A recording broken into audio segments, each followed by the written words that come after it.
Thank everyone for joining us tonight. I know we're in for a special treat. We don't always think about Shakespeare and Montana as being two topics that go together, and obviously they do, and we're going to learn all about it just here in a minute. This presentation is being offered as part of the 47th annual and first virtual Montana History Conference. We're glad you joined us, and we hope that you will think about joining us next year in Butte, when we are very confident that we will be live and in person. These Zoom sessions are great, but we also like seeing you in person. So go ahead and put that on your calendar. The conference this year, as always, is being supported financially with funding by the Dennis and Phyllis Washington Foundation, and we do appreciate their ongoing support. It means a lot to us. We do have a few more things coming up with our history conference, so check out our homepage. Next week, we are going to have Dr. Colin Galloway talking about an 18th century smallpox epidemic, which and its devastating effect on the peoples of North America. So I know that is something that is timely and of interest to us. And without further ado, I want to introduce Dr. Gretchen Minton. Since 2006, she has been a professor of English at Montana State University in Bozeman, where she is also the director of graduate studies. As a scholar and teacher of Shakespeare and his contemporaries, her work is historically grounded, but she is equally committed to conversations about how and why this literature matters today. Dr. Minton specializes in Shakespeare, the English Reformation, Christian, late antiquity, and modern drama, teaching her classes in a manner that challenges our students to think more deeply and accomplish more as writers.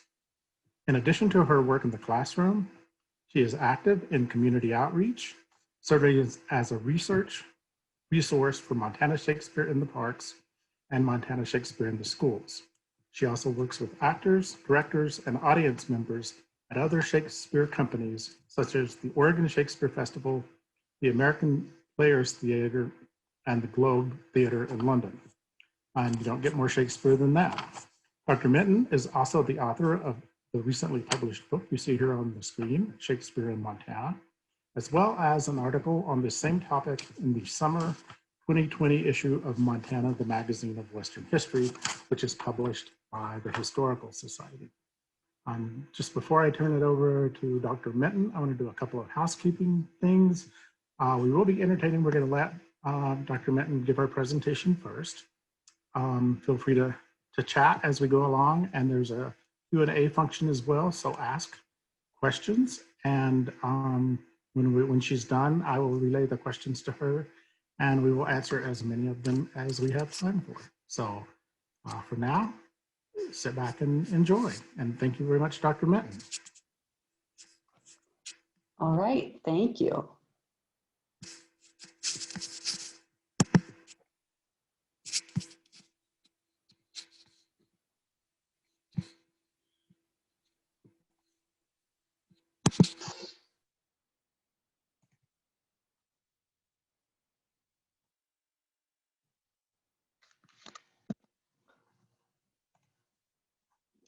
All right, thank you, Kirby, for that introduction, and thank you to the Montana Historical Society for inviting me to talk about this topic, which I've talked a lot about Shakespeare in Montana over the last decade or so that I've been doing the research and the writing of this book. Normally, I've had the pleasure of talking to live audience members, and I know that all of you out there are live, but I can't see you. So there's the great challenge that I'm trying to imagine your faces and your expressions and all of that. So thank you for being here, and I'll take up with it with my introduction here and tell you how I'm going to approach things tonight. So a number of years ago, I came across a rather odd book called State by State, A Panoramic Portrait of America. And this was just kind of a fun little book that had short essays on every state in the US, and it was intended to kind of provide a humorous, kind of informative background about the people and the region of each state. And it includes this map on the front flyleaf. And the map has icons that epitomize each state. So you see a cactus on Arizona, and an ear of corn on Iowa, a horse on Kentucky. And so, of course, I wanted to look and see what was on Montana. So if you were thinking what icon would be chosen for Montana, what would you picture? Maybe a cowboy, a fly fisherman, a bear, you know, what is on Montana? Actually, what's on Montana in this book is a picture of Shakespeare, a rather smug looking picture of Shakespeare, in fact. I found this absolutely fascinating and funny, and I was thinking, why would someone think that somehow there's a particular connection between Shakespeare and Montana? It's uncanny, maybe a little bit bizarre. Well, I've spent, as I said, the last decade or so doing research on the connections between Shakespeare and Montana from the time of the Mountain Men up through the present. And I guess my argument here today is that the connection is in fact appropriate and maybe a lot closer than you might have thought. So as Kirby mentioned, my book Shakespeare in Montana came out last spring, published by the University of New Mexico Press. And my article on a portion of this on Shakespeare in Territorial and Frontier Montana came out this summer in Montana, the Magazine of Western History. So there's an old kind of long-standing debate. Is Shakespeare someone who wrote for the page or someone who wrote for the stage? Of course, he wrote for both. He was really interested in books, and he was also interested very much in those people who came to see and hear his plays.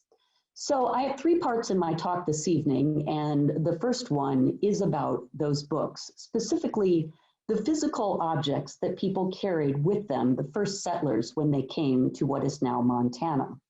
In fact, people who moved westward had a tendency to be rather obsessed with possessing books. So in the play As You Like It, Duke Sr. is exiled with his co-mates in exile, as he calls them, and he explains how the life in wilderness is much superior to the life in the court. And he says, and this our life exempt from public haunt finds tongues in trees, books in the running brooks, sermons in stones, and good in everything. So I want to think about how books traveled with the settlers and have meant a great deal when it comes to understanding Shakespeare in Montana.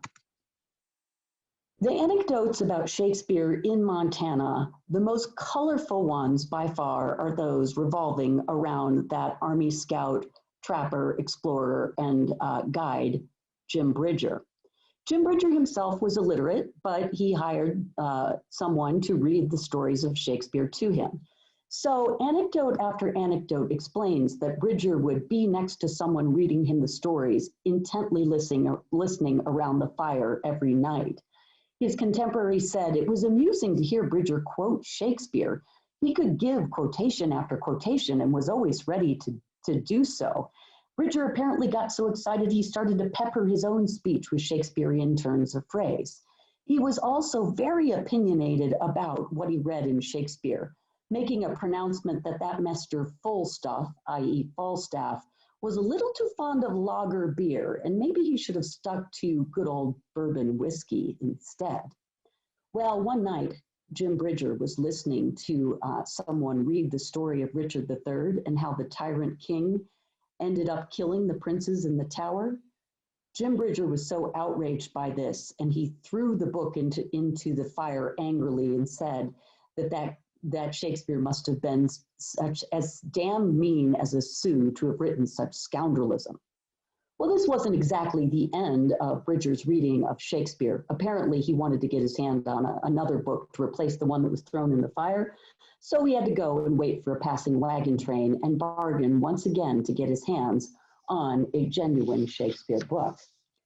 Now, Bridger was not alone among the mountain men in being very interested in Shakespeare. Other mountain men, such as Osborne Russell and Joe Meek, also would sit around, especially on the long winter evenings in their buffalo skin huts, and read Shakespeare and Sir Walter Scott and Byron and other authors to one another. Russell dubbed this the Rocky Mountain College and said we were truly learned men who appreciated the authors. A little bit later, Granville Stewart, who went by the moniker Mr. Montana, was also a great lover of books. And in particular, he was desperate to get his hands on some reading material.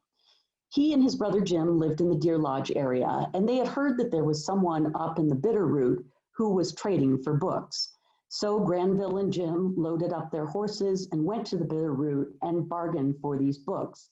$5 a piece, they took home 5 books, including a beautiful illustrated copy of Shakespeare.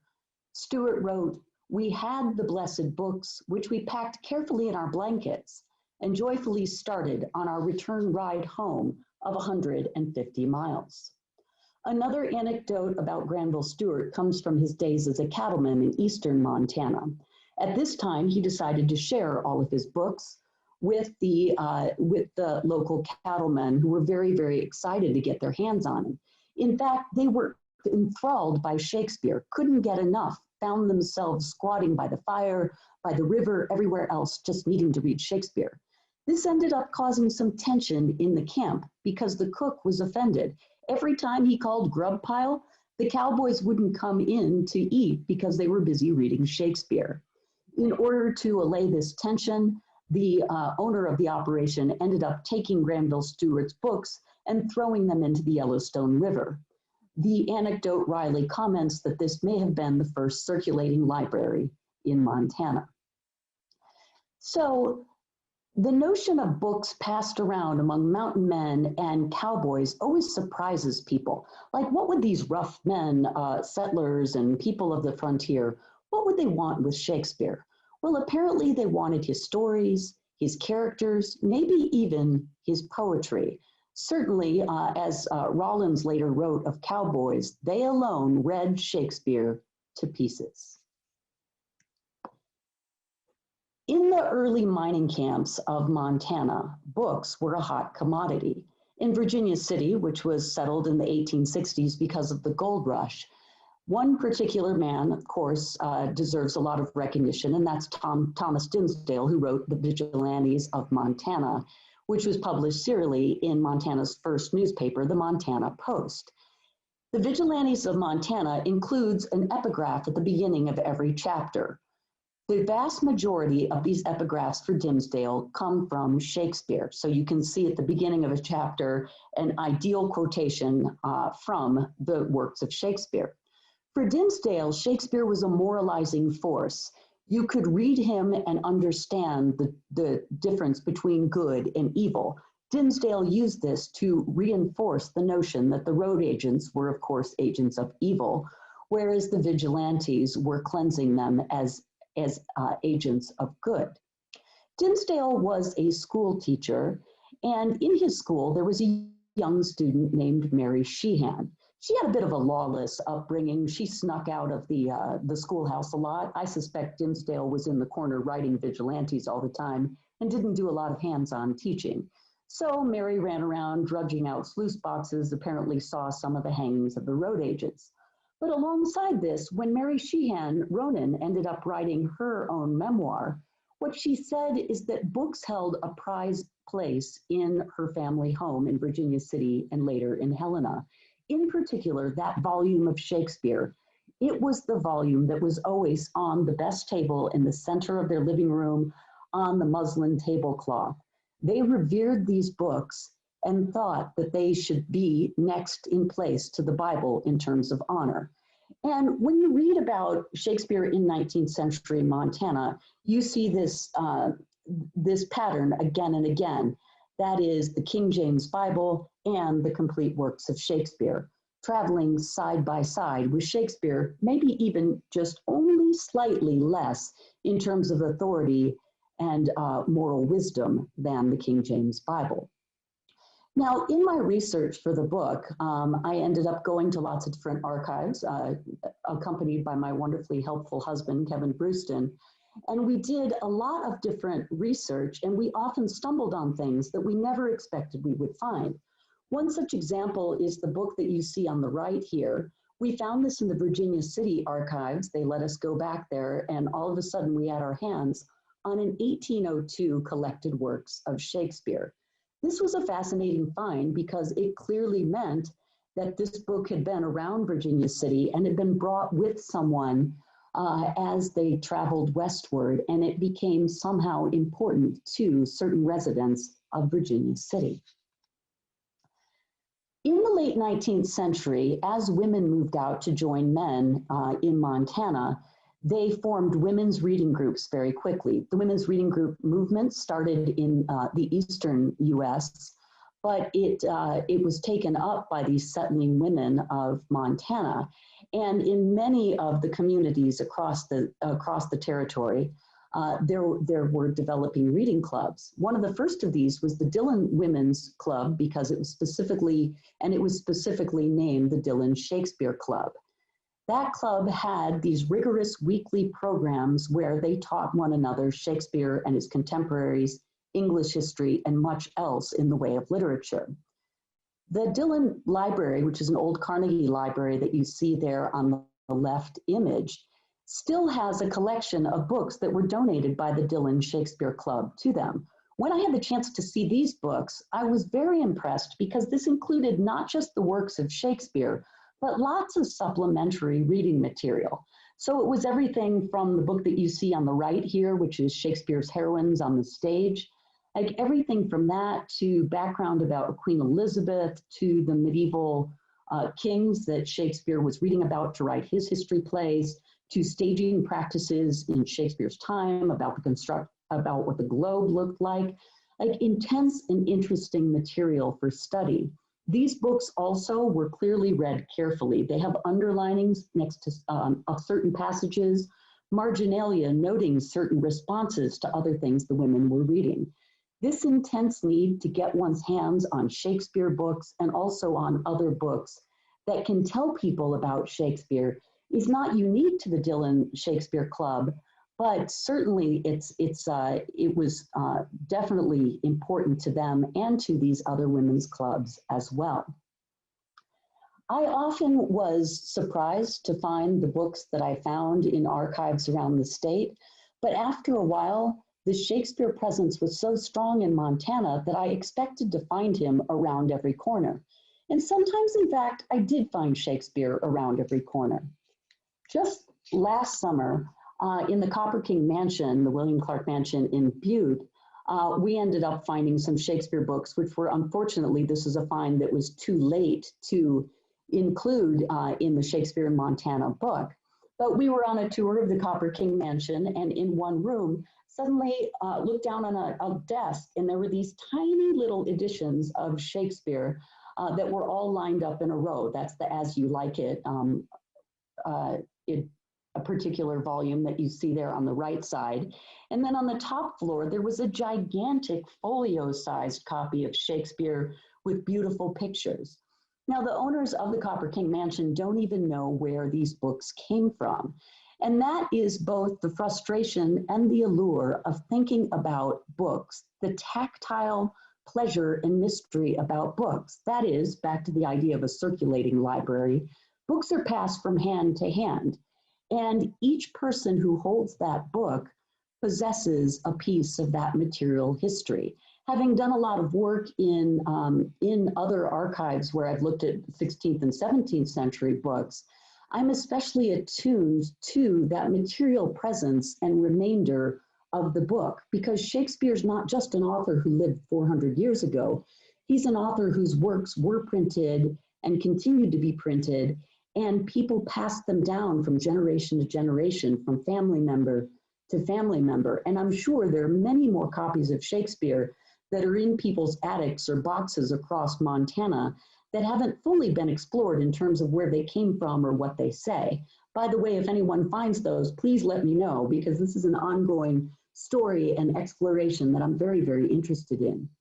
As a sort of footnote to the idea about Shakespeare and books, I want to mention an interesting story that has to do with an English poet, Ted Hughes, who was married to the American author, Sylvia Plath.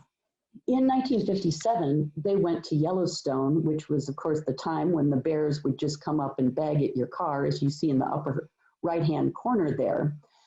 They did have not a direct encounter with a bear, but a bear that broke into their car and stole their food. Ted Hughes later wrote a poem about this called The 59th Bear, and it includes these lines. He'd leaned in and on claw hooks lifted out our larder. He'd left matted hairs. I glued them in my Shakespeare. That was our 59th bear. I saw well enough the peril that seesaws opposite a curious impulse. What slight flicker in a beast's brain electrifies tonnage and turns life to paper. I love that idea of turning life into paper and paper into life. And I especially was always drawn from the first time I noticed this poem to the idea of taking the remaining, the fur left behind of a bear and putting it on the complete works of Shakespeare. This kind of palimpsest is the best metaphor that I can imagine, a delicate interplay between nature and culture and a Shakespeare who was forever changed by the texture of the West. So I began with a quotation from As You Like It, which was about books. But the most famous quotation from that play is actually about stages. All the world's a stage, and all the men and women are merely players. They have their exits and their entrances. And one man in his time plays many parts, his acts being several ages. In exploring the history of Montana, I have found that its landscapes and cultures expand into performative possibilities that are frequently equated with stages as well. And it's no wonder that Shakespeare found a home in Montana. It is, after all, full of stages. Like the Shakespeare books, the earliest days of Shakespeare theaters are centered around the mining camps, especially Virginia City. The People's Theater of Virginia City was built shortly after its founding. This was a very quickly erected building. It had rough, unplaned log benches for people to sit on. It was very drafty, but people in Virginia City packed the theater night after night. According to accounts, almost everyone in town went to the theater, were very excited about what was going on. Now, sometimes the plays that were performed at a place like the People's Theater were the melodramas that were very popular in the 19th century. But actor-manager Jack Langrish came up from Colorado with his troupe of men and women, including Eliza Kolduck, who you see pictured here on the left, and they were specialists in performing Shakespeare. So night after night, Langrish and his troupe played in Virginia City, and then they went up to Helena and to other communities. They performed plays such as Othello, Richard III, Julius Caesar, Romeo and Juliet, to packed audiences. These audiences cheered and sometimes they booed, and they had very specific ideas about how Shakespeare should be played. The Montana Post ran regular columns, sometimes praising performances that they saw, and sometimes being very outspoken and opinionated about a particular actor they thought didn't do a good job. These were not uneducated, uncouth audience members, quite the contrary. They were audience members that had had an opportunity to see so much Shakespeare that they probably were more versed in it than people in New York at the time. It's fascinating to read these accounts and to see how invested people were in seeing Shakespeare night after night, and then of course going over to the Pony Saloon during intermission and back again to catch part 2 of the Shakespeare. Now, a lot of times this era was about the itinerant actors going around Montana, but sometimes an itinerant company was really just an itinerant single person. My favorite story about this is about an actor called Lori Honey Agnes Stevenson. I think part of the reason I like it is because I love her name. She was actually a one-woman show that apparently brought down the house with her very funny burlesque presentation of the balcony scene from Romeo and Juliet. The thing was, she was the only actress. So she performed monologues and sang songs as Juliet, but there was no Romeo. In order to get around this limitation, she simply took a dressmaker's dummy, dressed it up in some velvet and a cap, and made him into her dummy. So Rummy the Dummy and Julio played in places like Deer Lodge and Pioneer. The account of what happened when she performed in Pioneer is so great, I'm just going to read a little bit of it. It was Shakespeare's introduction to a Pioneer audience. It was enjoyed and was unanimously agreed upon that the Honey Stevenson show was a hummer. Leaving the performance hall and migrating to the saloon, the rowdy miners of Pioneer took the Romeo dummy with them and forced him to carouse with them all night. The damage was substantial. For his red shirt was torn to shreds, his nose bit off, his eyes gouged out, and his cheeks smashed in.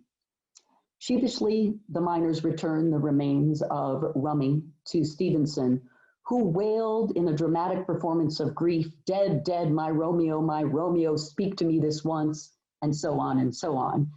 The miners were so impressed by this performance of grief that they took up a collection and gave Stevenson more than enough money to replace that prize prop.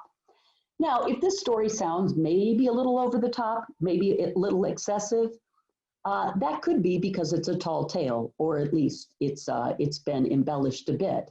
That is undoubtedly true of a lot of the stories that I've been saying so far. We don't exactly know how many of those stories about Jim Bridger are true, much less this one about Laura Stevenson. But the need for people to tell these stories, to circulate the stories, and to make these fascinating connections and claims about Shakespeare's resonance on the frontier, that need is in and of itself part of the story. And it's the part of the story that kept coming back to me again and again as I was doing the research for this book. Another incredibly colorful actor of the late 19th century is Daniel Bandman. He was a Jewish man born in Germany, and he traveled the world acting Europe, North America, the South Pacific, China, and then he came to Butte, like most every performer of the day did.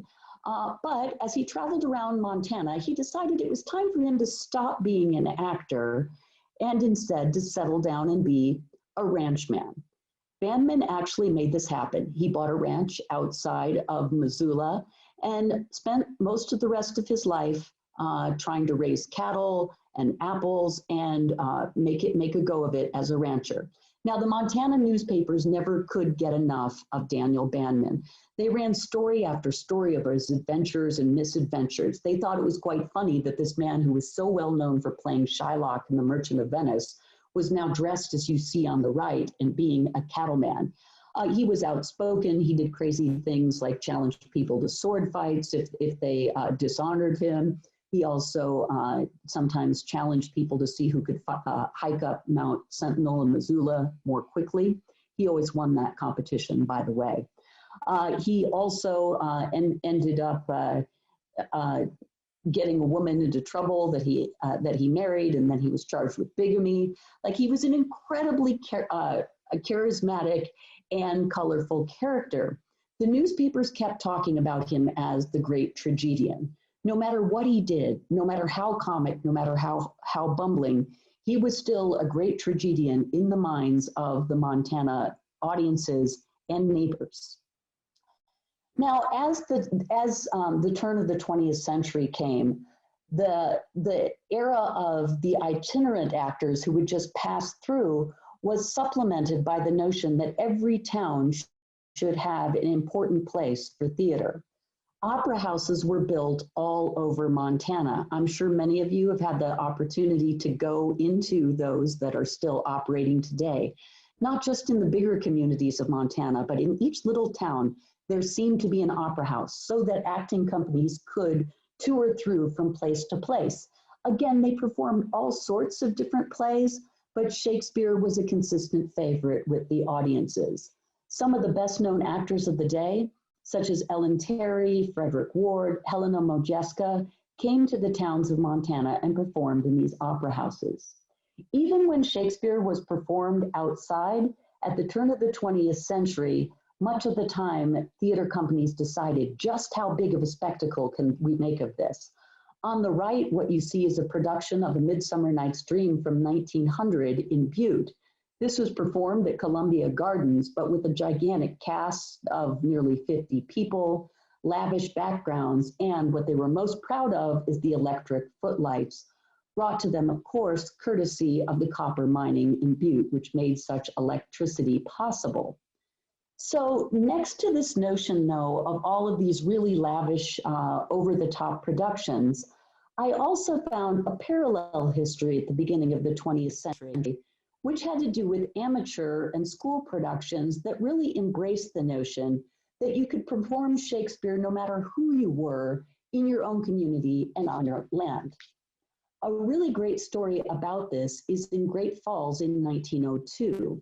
The Women's Club there decided that they would put on a performance of A Midsummer Night's Dream. So they got everything together themselves. They sewed costumes, they had little sandwiches and food with Shakespeare-inspired food and hors d'oeuvres and such. They had one of their own donkeys that somehow was going to play the part of Bottom, and they traveled out in hay wagons ready to perform this. Unfortunately, at this time, though, the clouds rolled in and there was a torrential downpour that left everyone running for cover. On the left, what you see is a sketch of this event by Charlie Russell, because his wife Nancy was involved in this women's club. Russell wrote, and you may barely be able to see it on the slide on the left there, "A Midsummer Night's Dream turns tempest, but all's well that ends well." This humorous anecdote about women running for cover is also an embracing of the elements in Montana. These were tough women who had planned a Shakespeare production and then ran for cover, and all was well that ended well. Throughout my research into the 20th century, I was especially struck by how much Shakespeare meant to the schools, the one-room schoolhouses, and then other bigger schools as the century went on. It's not unique to teach Shakespeare in school, of course, but I do believe that in Montana, there has been a more consistent engagement in performing Shakespeare and really making performance work for children. To fast forward to something that is happening only in the last few years, I'll direct your attention to the picture in the upper right of your screen right now, which is of a young woman jumping for joy in a wheat field outside of Belt, Montana, also near Great Falls. This is a production photo taken from a production of The Tempest by the Belt Valley Shakespeare Players. So The Tempest is about an island and water and all of that, but we live in Montana, right? We don't have a lot of salt water. So instead, this group of high school students embraced the notion that our oceans are fields, and our freedom has to do with the kind of jump that you see Ariel making there. The Belt Valley Shakespeare Players had the singular honor to be able to go to the Edinburgh Fringe Festival in Scotland in 2017 to perform this production of The Tempest, and they returned in 2019 to perform The Winter's Tale. So I keep being inspired by this particular story because it shows that each region in Montana has its own stage and its own story to tell.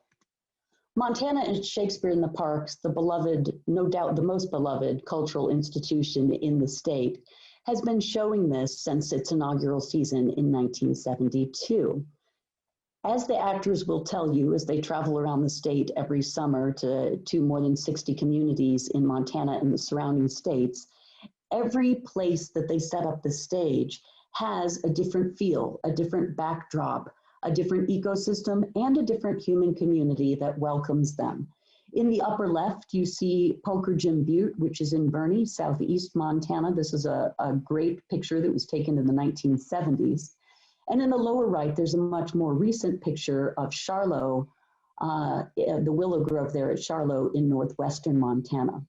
Across the geographical expanse in Montana, which is of course extremely vast, but also across the expanse of the times and the different communities, Montana Shakespeare in the Parks has found again and again audiences eager for Shakespeare.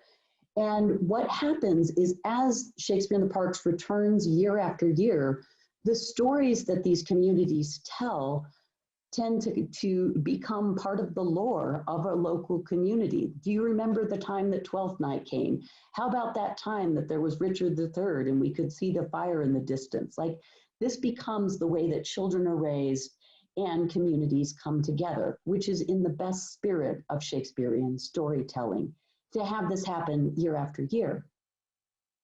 Except for this year, right? Montana Shakespeare in the Parks, like theater companies throughout this country and throughout the world, had to cancel the season, the 48th season. As I turn into part 3, I want to shift directions a little bit and talk not just about the things that I found or that are in the book, but my reflection upon the history of Shakespeare in Montana as maybe something that can help us think about our trials in 2020. What might it mean to read Shakespeare against the backdrop of where we are right now? The outrage following the murder of George Floyd last May highlighted the systemic racism operating in this country. This caused me to consider, as I have been considering throughout the research and the writing of this book, what does it mean to tell the history of Shakespeare in Montana? Shakespeare, after all, was a white European man brought here to this area first by white European settlers. And Shakespeare was revered by General George Custer and Buffalo Bill alike. Buffalo Bill, that great showman of the West, bragged that he could have done Shakespeare if he'd wanted to. This is what he said: "I could do Hamlet in a buckskin suit, and when my father's ghost appears doomed for a certain time, I shall say to Jack, 'Rope in the cuss, Jack.' As Richard III, I shall fight with pistols and hunting knives. In Romeo and Juliet, I shall put a half-breed squaw on the balcony and make various other interpretations of Shakespeare's words to suit myself." Well, there's nothing wrong, of course, with making interpretations of Shakespeare's words to suit yourself. People have been doing that for 400 years. But what lies behind Buffalo Bill's bravado? What lies behind that toss-away line about having a squaw on the balcony to be his Juliet? I have looked in the research for this book repeatedly for the story of Montana's Native peoples and their encounters with Shakespeare. Unfortunately, what I have found is a lot of silences. There have been a few anecdotes that I have found, but they're troubling ones. They rely on stereotypes about Indigenous people who didn't understand theater and got frightened when they saw murders on stage, or about someone like Daniel Bandman driving some Native peoples off of his land by dressing up in theater clothes and pronouncing Shakespeare in many different languages.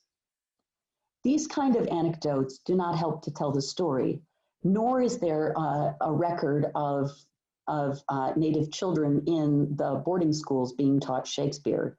It seems that it was not considered appropriate or desirable for them to know Shakespeare. One possible exception to an Indigenous voice with Shakespeare in Montana is the Northern Arapaho man who changed his name to Bill Shakespeare. He specifically did this when he started talking to ethnographers. He understood Shakespeare's cultural capital well enough to realize that he would be remembered and even respected by adopting such a moniker. He understood very well what's in a name. I cannot make up for the silences, but it is extremely important to me, and I think to all of us, to understand those troubling silences in stories that we would like to tell about Montana. When it comes to some other marginalized populations of Montana, the record is a little bit more full. I found fascinating material about African American engagement with Shakespeare in their books and their stages and in their study clubs. Booker T. Washington visited Butte and Helena in 1913, and he was seen there by both white and Black audiences. He often liked to quote Brutus's speech from Julius Caesar that reads, "There is a tide in the affairs of men, which taken at the flood leads on to fortune. Omitted, all the voyage of their life is bound in shallows and in miseries. On such a full sea are we now afloat." The philosophy of these lines spoke volumes to Washington and his followers. People must watch for their moment in history when they can further their own cause. The writing on the left that you see is something from the Dunbar Art and Study Club. This was a Black women's reading group in Great Falls. And in 1922, they were talking about this very speech. And you see the word Shakespeare at the top, and there's a paraphrase of this speech. This clearly resonated with them as they made sense of their own world using Shakespeare as filtered through the speech of Booker T. Washington. Great Falls citizen Jess Lee Brooks wrote passionately in the newspaper about race issues also in the 1920s. He used the Shylock's "Hath not a Jew I" speech to ask, is it jealousy that makes you hate us and persecute us so? Or is it because of our Black skin? Surely you are a Christian. You know we all came from one family. Can you not see that we are bound to develop? The inroads that Jess Lee Brooks made as he continued to go throughout his career included some landmark productions of Shakespeare on the stage in Los Angeles, where he starred in the title role as Macbeth in the 1937 production that you see pictured here on the right. To shift to other struggles in 2020, all the West is on fire. With continued alarming news about these fires raging through the North American West, we're faced with massive problems: climate change, natural disasters, resources, species extinction, you name it. Often this can bring us to feelings of hopelessness. In 2017, I had the pleasure of being involved with the design of a production of Macbeth for Montana Shakespeare in the Parks. We set this particular production in a future Montana that we imagined had experienced a catastrophic environmental collapse. And because of that, people were living in clans, and that's where a tyrant such as Macbeth was able to arise. We designed this with the notion of what might happen to Montana in the future. So we were thinking a lot in terms of shortage of water, shortage of resources, of massive violent weather events, and of course, lots of fires and lots of smoke. In a really eerie moment in which life imitates art, that was a particularly bad fire year in Western Montana. So as the season went on, the actors, and you see on the left here's the actor playing Macduff, we'd originally had these masks to indicate to the audience that it was a time to live, that it was a time in the future when there would be so much smoke. But the smoke was real, especially because of the Lola fire around Missoula at the time. And there were lines in the play about hovering through the fog and the filthy air, about the smoke, about the inability to see the witches because of the contaminated air, that were eerily resonant. So as I think about the continued problems of us living through 2020, I keep coming back to this notion that a play like Macbeth helps us to think through times of desperation, times of tyranny, and of the hemorrhaging of the environment, right? This can be, of course, depressing in a way to focus on it. But if there's one thing that I am certain Shakespeare can do, that it is to help us think through difficult problems, to raise awareness, and to expand our imaginations so that we can talk together and think about ways that we can move forward. Finally, of course, contagion. The flu epidemic of 1918 and 1919 hit Montana hard. I read estimates that approximately 1% of Montana's population died during those years. Newspapers at the time reflect a sense of upheaval, with some headlines that sound strangely like today's. Influenza situation undergoes no change. Churches and dancing parties under ban, businesses undisturbed. Notice that headline from Dillon there. There has been little change in the influenza situation here in the past 24 hours.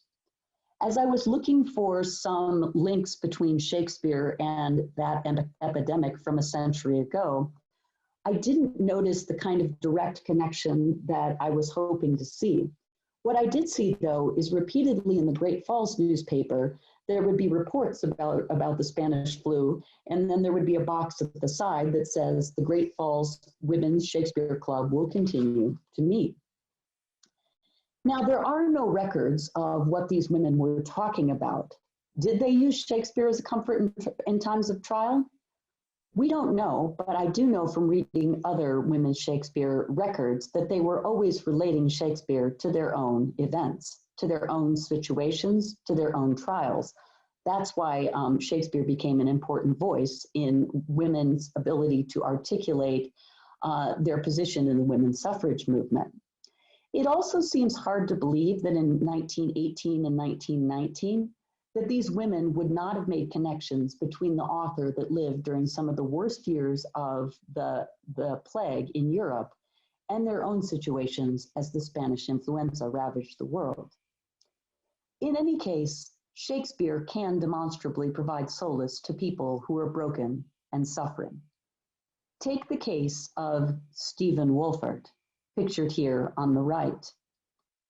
He was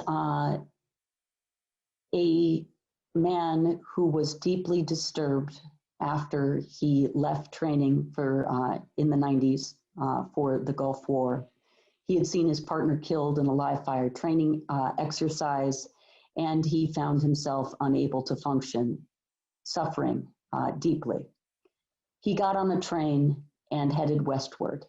He was, by his own report, drunk out of his mind as he stumbled off the Amtrak in Whitefish, Montana, and didn't know what else to do, so he went to one of the nearest buildings, which happened to be a theater. He went into a darkened theater, and when the lights came up again, he saw what he called a deformed military man, i.e. Richard III, who began with one of the most famous soliloquies in Shakespeare, "Now is the winter of our discontent, made glorious summer by the son of York." When Stephen Wolfert saw that actor performing Richard III in Whitefish, an electric explosion went on in terms of his own mind and his own emotions.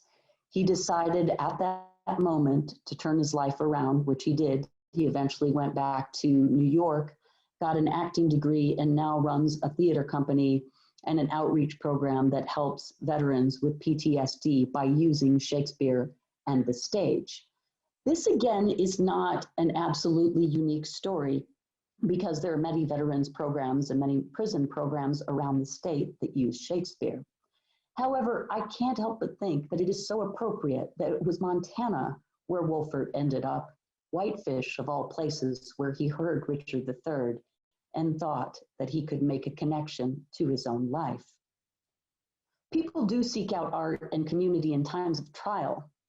Because Shakespeare is so expansive, such a cultural icon, he provides endless ways for people to come together, to share thoughts, ideas, and the pleasure of spectacle.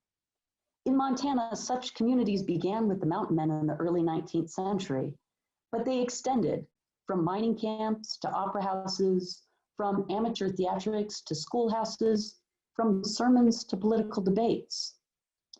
In a decidedly turbulent 21st century, we still carry Shakespeare in our metaphorical saddlebags, still give voice to his characters and ideas on our physical and imaginative stages. Thank you very much.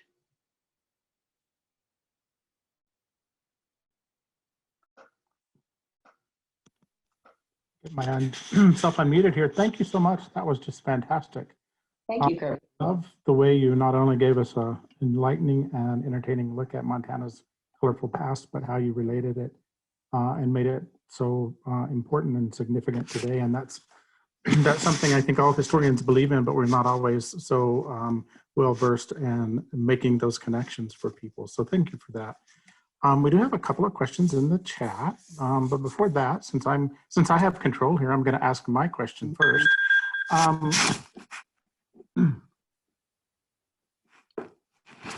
Just to turn my video on, it says. You talk about other groups, Native Americans especially. did you find records of non-English speaking people like the Chinese? There were so many non-English groups that came to Montana, Germans in World War I or before World War I. Was Shakespeare an important part of their experience, or was it strictly an English-speaking phenomenon? Interesting question, and I can't claim to have done an exhaustive study of this. Certainly not in the Chinese community. I think that the Chinese communities, from my understanding too, tended to remain quite separate and were, I think, largely treated worse than about any other ethnic group. And so the kind of interaction and language acquisition that would have taken for them to interact with Shakespeare is not something that I saw happening at all in the 19th or the early 20th century. Certainly the Germans, in particular German Jewish communities. So when Daniel Bandman came first to Montana, he went to Butte and then up to, I think, both Helena and Great Falls to speak at the Baha'i Temple. And he even performed some Shakespeare in German. So I do know that Shakespeare was always revered by Germans in the 18th and 19th century. And so it's not surprising that there was a great interest in actors, of course, like Bandman or like Frederick Ward coming out of Germany. And then Helena Modjeska, whom I mentioned as one of the most well-known actors of the late 19th and early 20th century, she was Polish. And so there's a big sort of Central European and Eastern European interest and facility with Shakespeare. So you see that kind of interest in a community like Butte. Beyond that, to other communities, I'm actually not sure, nothing that I found, but it would certainly be something worth looking at in more detail. Interesting. Okay, I guess I'll let other people ask questions too. How did women use Shakespeare to promote suffrage? Yeah, I found a lot of interest that the women's groups had in Shakespeare at the same time that they had an interest in women's suffrage. The clearest example I had is in, I think it was 1910, Ellen Terry, who's one of the most famous Shakespeare actresses of her day, came and spoke in Missoula.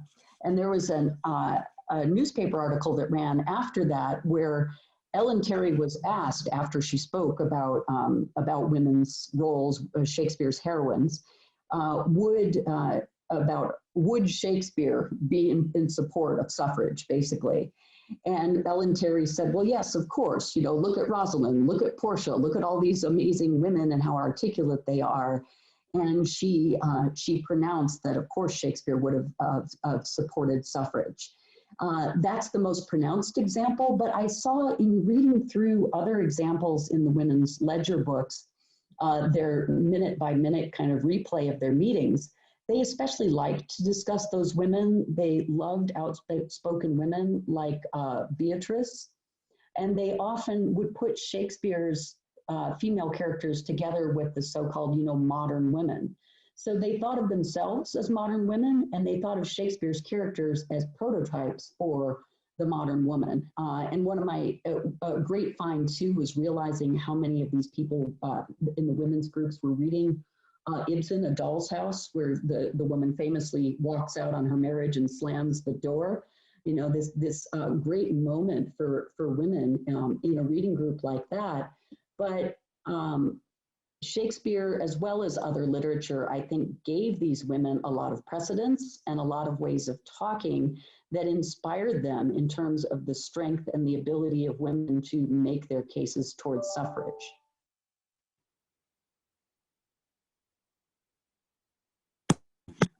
Great, thank you.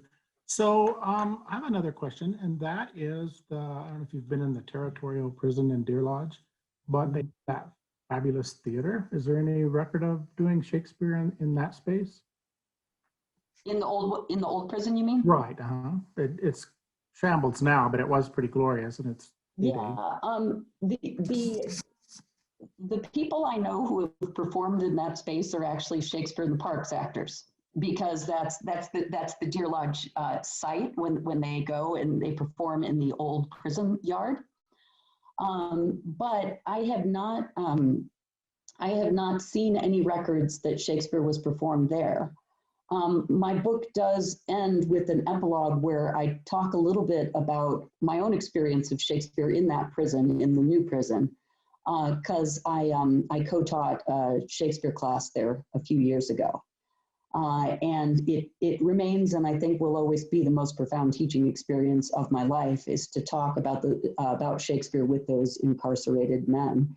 And I think that, you know, like the story of Stephen Wolford and the struggles that so many soldiers go through, the struggles of prisoners, and using Shakespeare as a way of negotiating through that, I think is an incredible resource and something that I hope a lot more prison education programs do.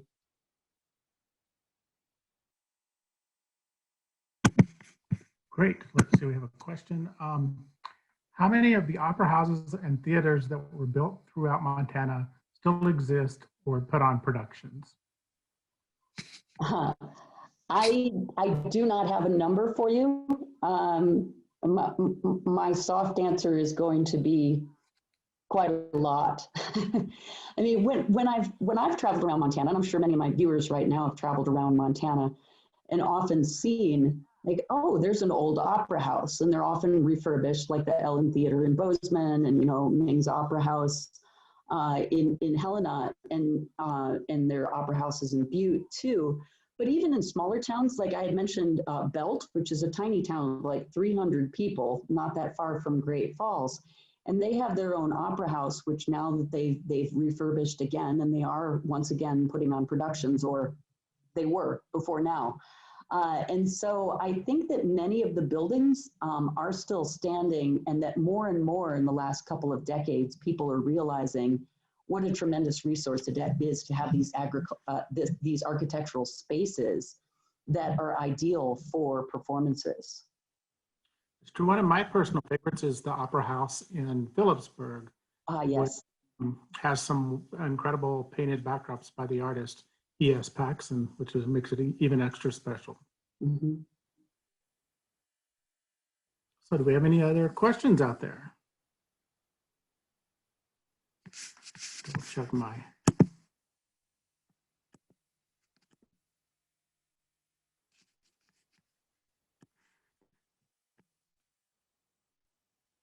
Okay, I don't see questions really coming in. Do you have anything else that you didn't tell us that you would like to tell us? Oh, I don't know. I talked for a long time without pausing, so I probably told people everything I need to say tonight, but I'm happy to answer more questions if anyone has any. Okay, we'll give people a second.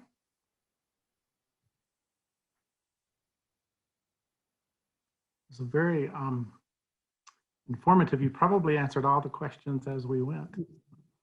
Oh. I mean, writing a book like this, of course, one of the great fears is that I've missed something obvious. You know, there's a whole chunk of this that I didn't see, or that I didn't know, or that, you know, there's those boxes in the attics, or something else to overturn. But I guess that's always the case with telling a history. And I love the idea that there's probably more stories out there that could be discovered and told. Mm-hmm. Volume 2. Yes, exactly. So I'm assuming that you didn't know about this connection to Montana and Shakespeare when you came here, or did you? Right. Yeah. So I got the job here, and I came here as a Shakespeare scholar who tried to spend as much time as I could in England and in rare books libraries and things, Mm-hmm. you know, places where you do Shakespeare.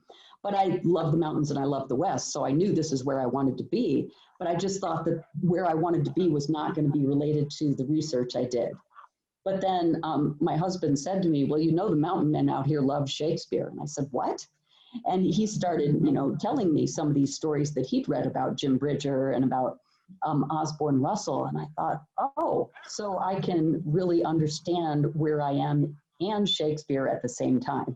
So it was this beautiful meeting of my research life and my geographical life that's just been an absolute pleasure. And I never would have learned about Montana in the way that I have, were it not for, you know, figuring out Montana's history through Shakespeare. Mm-hmm. Oh, that's great. Great. Yeah. Ones are good for something after all. Yeah. So we do have a couple of questions. It says that you wrote an article for the Summer Magazine, Montana, the Magazine of Western History. Is that the same information that's in your book, or is it something, are they different approaches? Yeah, the short answer is yes. That article is a compilation of some of the material from my chapter about mountain men and a little bit from the mining camps and a little bit of a chapter about the kind of military presence and use of Shakespeare in different forts.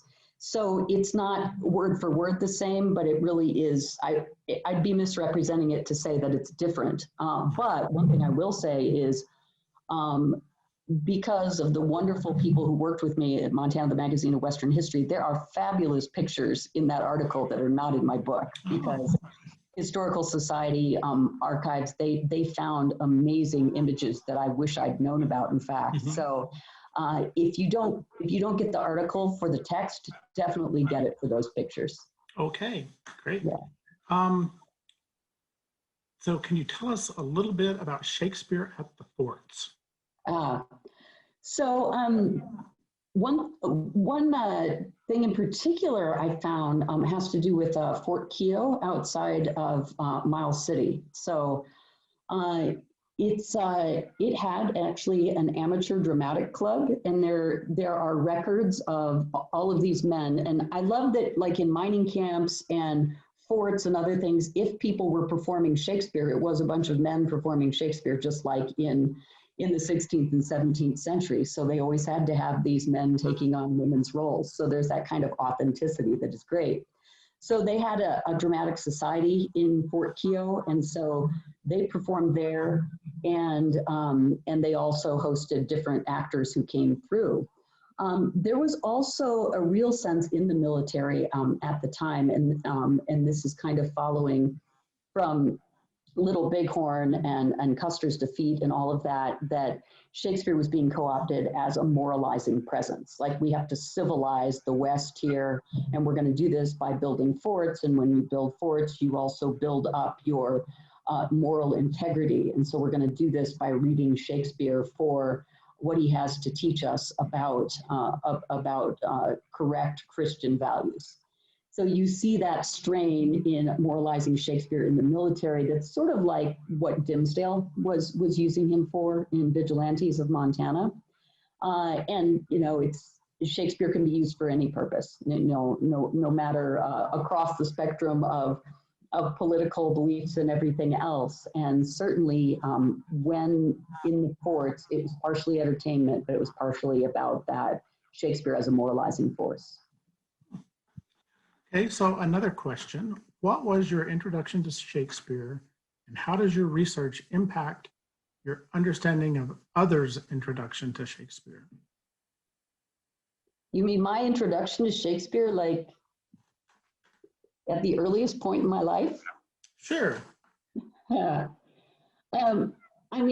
don't know if I remember the earliest time of Shakespeare, whatever, but since I've got my prop here at home, this is my chance to bring out Yorick. So I've actually had this Yorick since, I was in 3rd grade. I don't think I named him Yorick until I was about 14.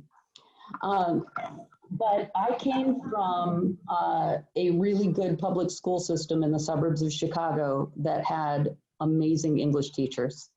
And we read Shakespeare. Unfortunately, we didn't perform Shakespeare, but we read Shakespeare and we lived him and breathed him. And I even took an honors Shakespeare class in high school that really made me just excited, not just about the words themselves, but about how if people explain the words or talk about the play or like even write an essay about the play, that a text that I thought just meant one thing, suddenly it would just expand and it would mean 100 other things. And that kind of work of investing and working hard on the words inside a book or a play and realizing how much more can unfold for the individual reader or for other readers, that was just an eye-opening thing for me. And I've I think that's what I use as a principle in my classrooms, is to try to get people past being intimidated by Shakespeare's language or Shakespeare's supposed inaccessibility and say, don't worry about all the stuff you don't know. Let's think about something you do know, and let's add a couple of other things you can know, and you watch meaning multiply. And that's just a really exciting thing to do as a scholar and as a teacher of Shakespeare. Great, great. So were any plays more popular in Montana than other plays? Yes, but what I don't have a sense of is whether there's a particular lineup between, like, this play in 1865 is popular in Montana, but less popular in New York, or less popular in Illinois. Like, I don't have that data. I think it would be really, really hard to go through that. Certainly it's the case, though, that each generation tends to resonate with different plays.